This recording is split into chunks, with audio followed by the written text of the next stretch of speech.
Due to the coronavirus, we were not able to hold the Martin Luther King Commemorative Service in Paulding County this year. But what we will do, not to forget the work of Dr. King and the impact he made on our lives in America, we'll read his address at the conclusion of the Selma Montgomery March.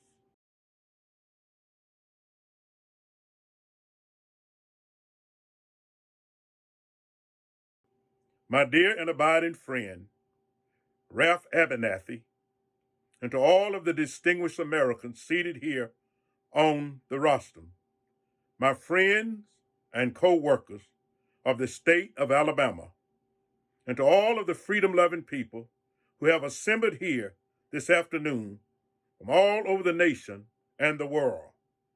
Last Sunday, more than 8,000 of us started on a mighty walk from Selma, Alabama. We have walked through the desolate valleys and across the trying hills. We have walked on meandering highways and rested our bodies on rocky byways. Some of our faces are burned from the outpouring of the sweltering sun.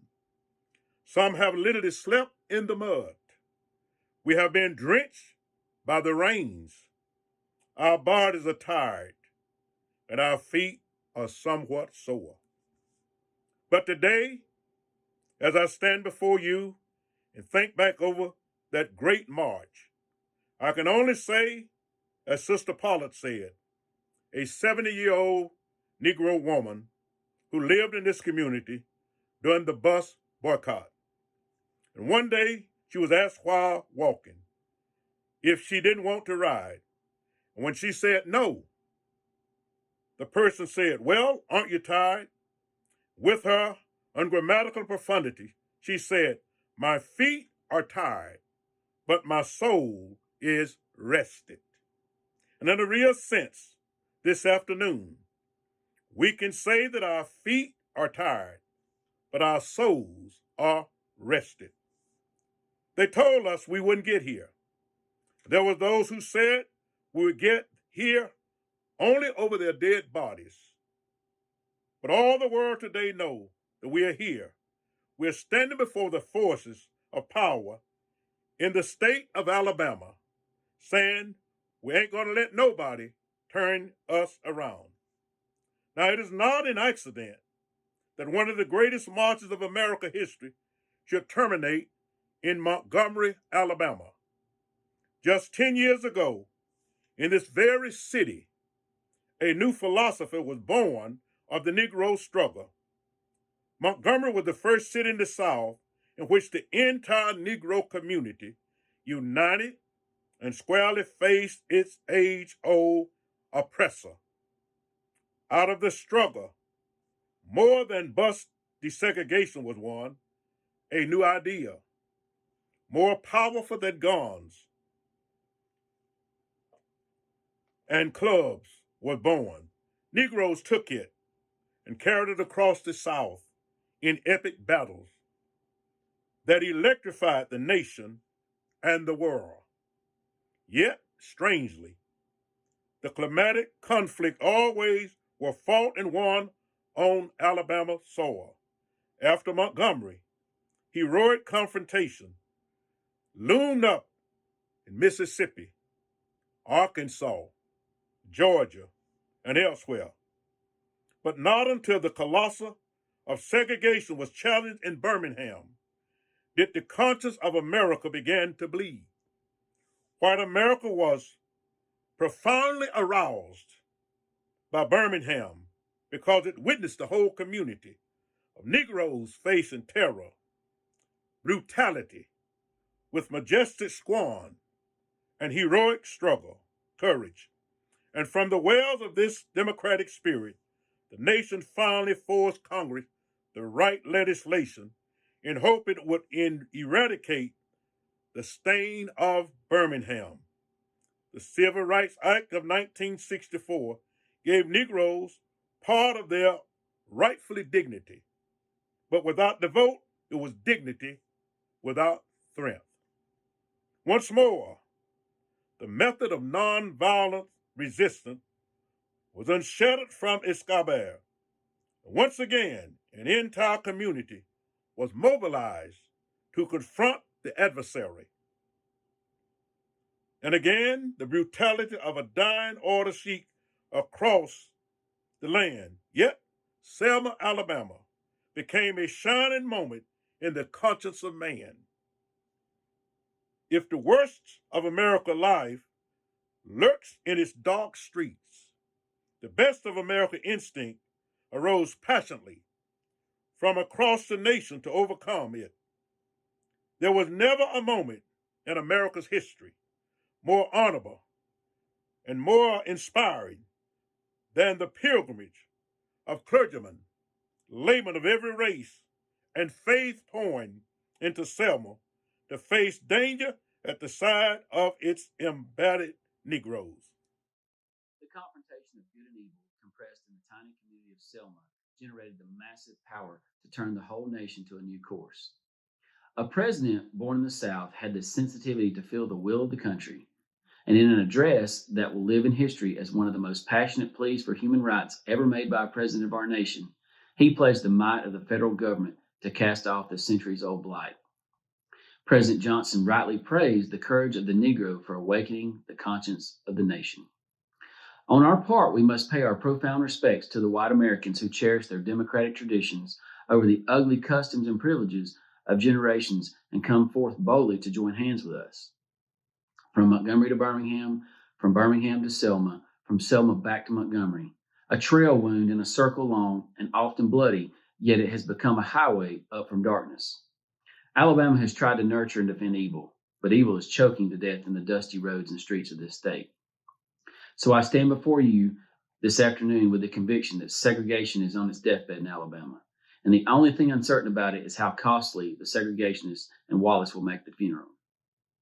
Our whole campaign in Alabama has been centered around the right to vote. In focusing the attention of the nation and the world today on the flagrant denial of the right to vote, we are exposing the very origin, the root cause of racial segregation in the Southland. Racial segregation as a way of life did not come about as a natural result of hatred between the races immediately after the Civil War. There were no laws segregating the races then.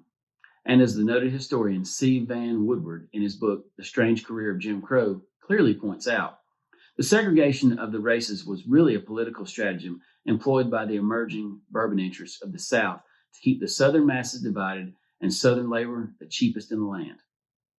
You see, it was a simple thing to keep the poor white masses working for near starvation wages in the years that followed the Civil War. Why? If the poor white plantation or mill worker became dissatisfied with low wages, the plantation or mill owner would merely threaten to fire him and hire former Negro slaves and pay them even less.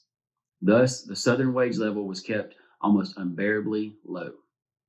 Toward the end of the Reconstruction era, something very significant happened. This is what was known as the populist movement. The leaders of this movement began awakening the poor white masses and the former Negro slaves to the fact that they were being fleeced by the emerging bourbon interests. Not only that, but they began uniting the Negro and white masses into a voting bloc that threatened to drive the bourbon interests from the command posts of political power in the South. To meet this threat, the Southern aristocracy began immediately to engineer this development of a segregated society. I want you to follow me through here because this is very important to see the roots of racism and the denial of the right to vote. Through their control of mass media, they revised the doctrine of white supremacy. They saturated the thinking of the poor white masses with it, thus clouding their minds to the real issue involved in the populist movement. Then they directed the placement on the books of the South of laws that made it a crime for Negroes and whites to come together as equals at any level. And that did it. That crippled and eventually destroyed the populist movement of the 19th century. If it may be said of the slavery era that the white man took the world and gave the Negro Jesus, then it may be said of the Reconstruction era that the Southern aristocracy took the world and gave the poor white man Jim Crow. He gave him Jim Crow, and when his wrinkled stomach cried out for the food that his empty pockets could not provide, he ate Jim Crow. A psychological bird, they told him that no matter how bad off he was, at least he was a white man better than a black man, and he ate Jim Crow. And when his undernourished children cried out for the necessities that his low wages could not provide, he showed them the Jim Crow signs on the buses and in the stores, on the streets and in the public buildings. And his children too learned to feed upon Jim Crow, their last outpost of psychological oblivion. Thus, the threat of the free exercise of the ballot by the Negro and the white masses alike resulted in the establishment of a segregated society. They segregated Southern money from the poor whites. They segregated Southern Moors from the rich whites. They segregated Southern churches from Christianity. They segregated Southern minds from honest thinking. And they segregated the Negro from everything. That's what happened when the Negro and the white masses of the South threatened to unite and build a great society, a society of justice where none would prey upon the weakness of others, a society of plenty where greed and poverty would be done away, a society of brotherhood where every man would respect the dignity and worth of human personality. We've come a long way since that travesty of justice was perpetrated upon the American mind. James Weldon Johnson put it eloquently. He said, "We have come over a way that with tears have been watered. We have come treading our paths through the blood of the slaughtered. Out of the gloomy past, and now we stand at last, where the white gleam of our bright star is cast. Today I want to tell the city of Selma. Today I want to say to the state of Alabama. Today I want to say to the people of America and the nations of the world that we are not about to turn around. We're on the move now. Yes, we're on the move, and no wave of racism can stop us. We're on the move now. The burning of our churches will not deter us. The bombing of our homes will not dissuade us. We're on the move now. The beating and killing of our clergymen and young people will not divert us. We are on the move now. The wanton release of their known murderers will not discourage us. We are on the move now. Like an idea whose time has come, not even the marching of mighty armies can halt us. We are moving to the land of freedoms. Let us therefore continue our triumphant march to the realization of the American dream. Let us march on segregated housing until every ghetto or social and economic depression dissolves and Negroes and whites live side by side in decent, safe, and sanitary housing. Let us march on segregated schools until every vestige of segregated and inferior education becomes a thing of the past, and Negroes and whites study side by side in the socially healing context of the classroom. Let us march on poverty until no American parent has to skip a meal so that their children may eat. March on poverty until no starved man walks the streets of our cities and towns in search of jobs that do not exist. Let us march on poverty until wrinkled stomachs in Mississippi are filled and the idle industries of Appalachia are realized and revitalized, and broken lives in sweltering ghettos are mended and remolded. Let us march on ballot boxes. March on ballot boxes until race baiters disappear from the political arena. Let us march on ballot boxes until the salient misdeeds of bloodthirsty mobs will be transformed into the calculated good deeds of orderly citizens. Let us march on ballot boxes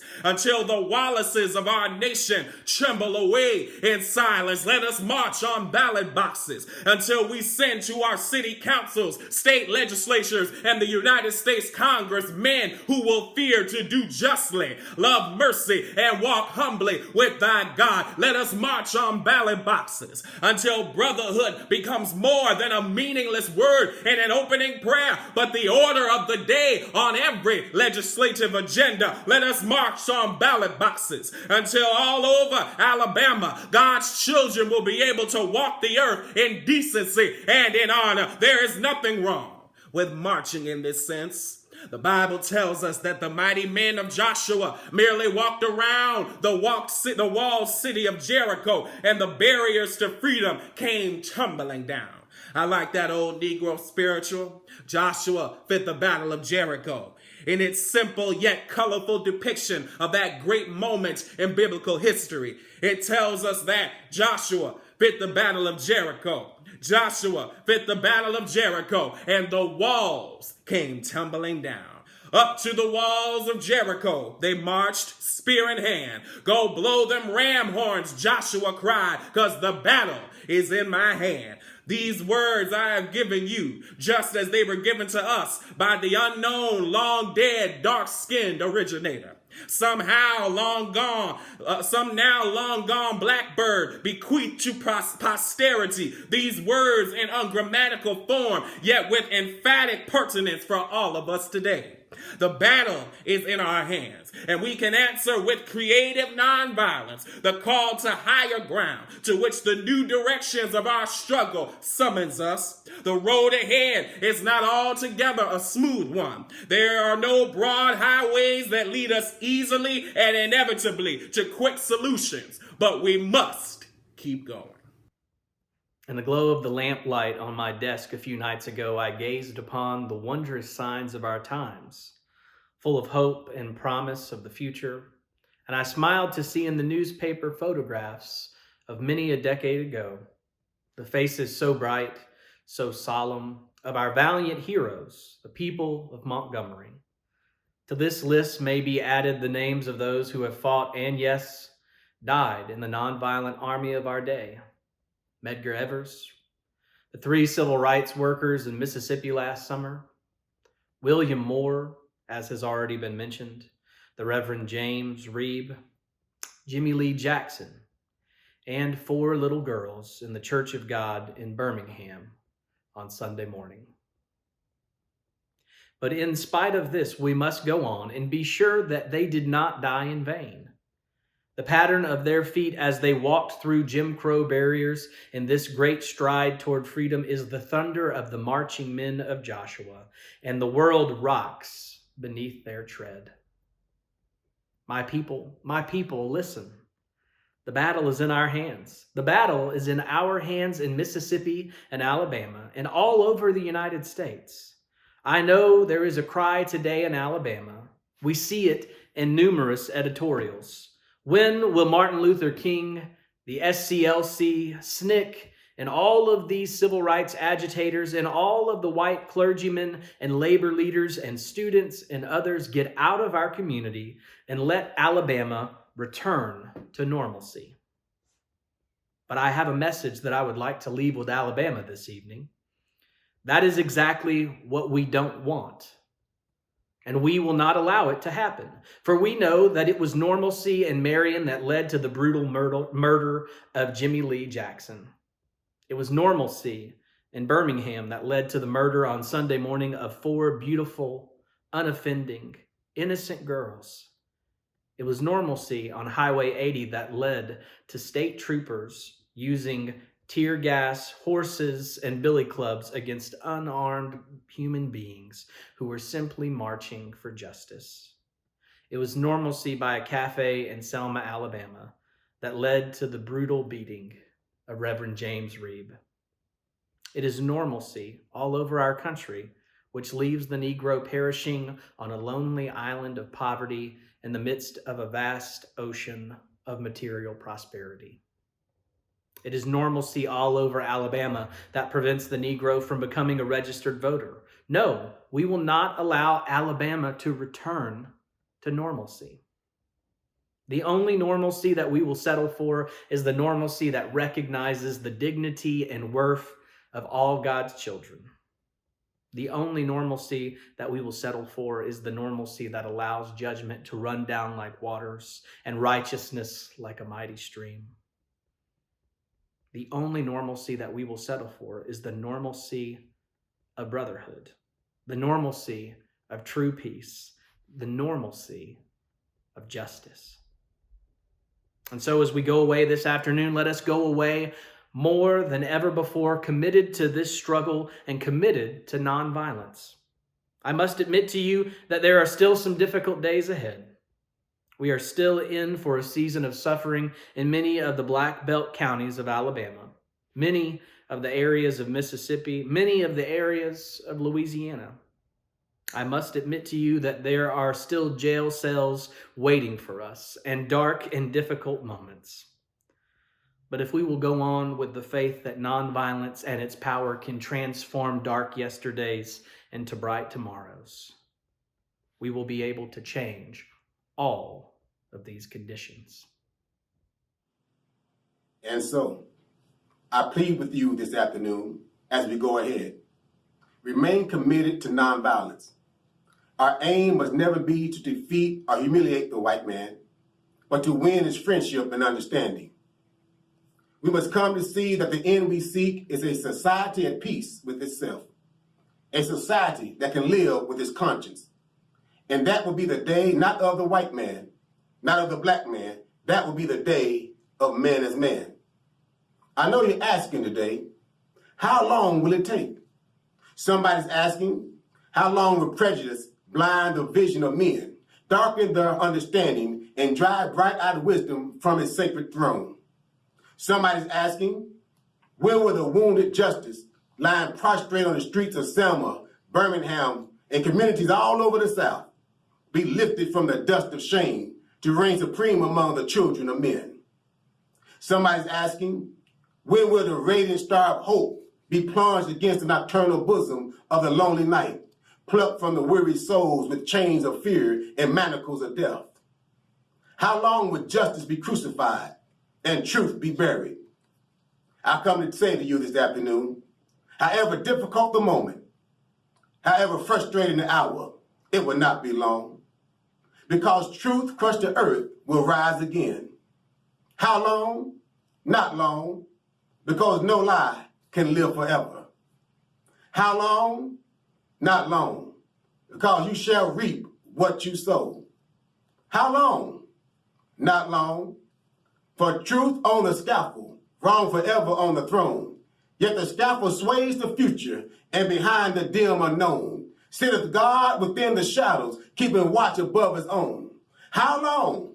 Not long, because the arc of the moral universe is long, but it bends toward justice. How long? Not long, because my eyes have seen the glory of the coming of the Lord. He's trampling out the vintage where the grapes of wrath are stored. He's loosed the faithful lightning from his terrible swift sword. His truth is marching on. He sounded forth the trumpet that should never call retreat. He's sifting out the hearts of men before his judgment seat. Oh, be swift, my soul, to answer him. Be jubilant, my feet. Our God is marching on. Glory, hallelujah. Glory, hallelujah. Glory, hallelujah. His truth is marching on.